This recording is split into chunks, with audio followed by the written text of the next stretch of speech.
Alaykum hammaga. Bugun ikkinchi darsimizni boshlaymiz, ya'ni to be'ning davomi. Xo'p, biza to be'ni qachon ishlatamiz? When we use to be. Xo'p,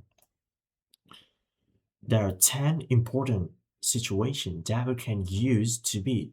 Ya'ni biza to be'ni ishlatishimiz mumkin bo'lgan 10 ta muhim holat bor. Hozir bularni birma-bir ko'rib chiqamiz. Hop, birinchisi introduce yourself. O'zingizni tanishtirish. Ya'ni o'zingizni tanishtirayotganingizda to be'ni ishlatishingiz kerak. Savol beriladi. Misol uchun who are you deb savol berilganda, misol uchun o'zingizni ismingizni aytsangiz bo'ladi. Misol uchun I'm John. Men Johnman. I'm Ben. Men Benman. I'm Steven. Men Stevenman. Xullas shu kabi. This is Isabel. Bu Isabella. She's my daughter, Elisa. Bu mani qizim, Alisa. Hop. Ikkinchi holati bu age, yosh uchun ishlatamiz. Savol beriladi. Misol uchun how old are you? Necha yoshdasiz? Misol uchun I'm 20 years old. Men 20 yoshdaman. I'm 24 years old. Men 24 yoshdaman. My father is 50. Mani dadam 50 yoshda. She's 18 years old. U 18 yoshda. He's 30 years old. U 30 yoshda. Hop, keyingi holatimiz bu, ya'ni kasb haqida ishlatamiz. Job. Kasbingizni aytayotganingizda to be'ni ishlatasiz. What is your job? deb savol berilganda, misol uchun I'm a teacher. Men o'qituvchiman.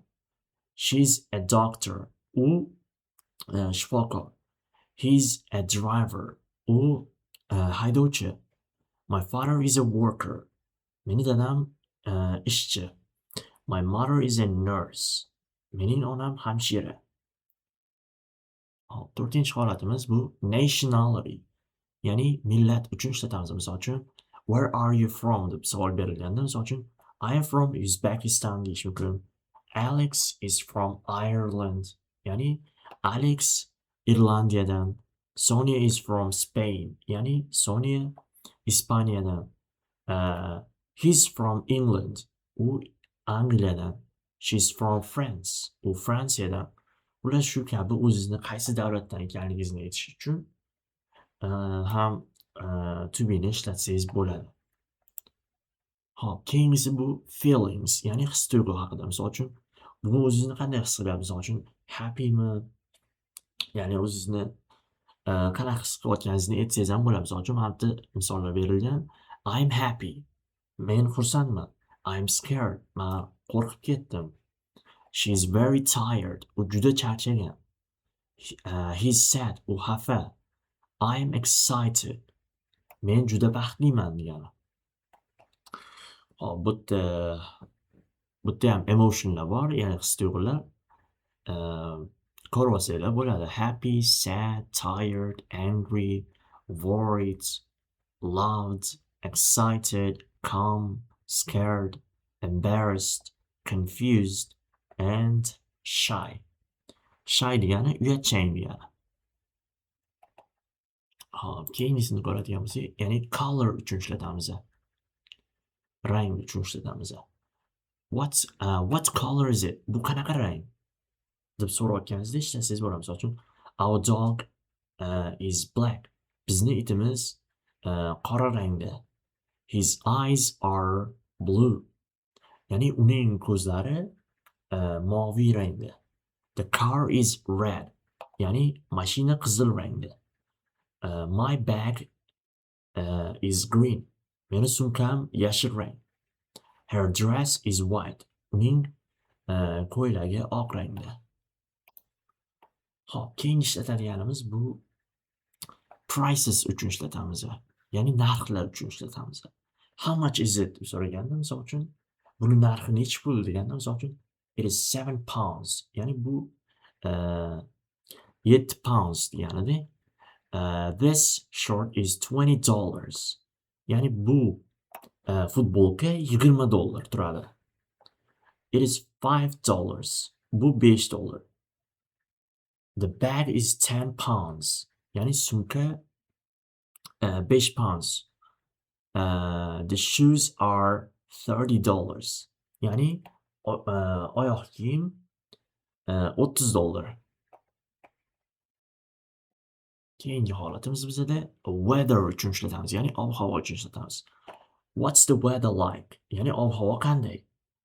Misol uchun siz aytishingiz mumkin, it is sunny today. Bugun ob-havo quyoshli. It is very cold this morning. Ya'ni bugun ertalab juda sovuq.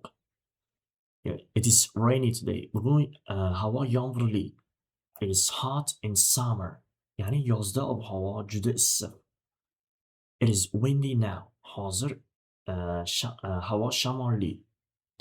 Bu yerda ham ob-havo turlarini ko'rsangiz bo'ladi. Misol uchun rainy, sunny, lightning ya'ni chaqmoqli.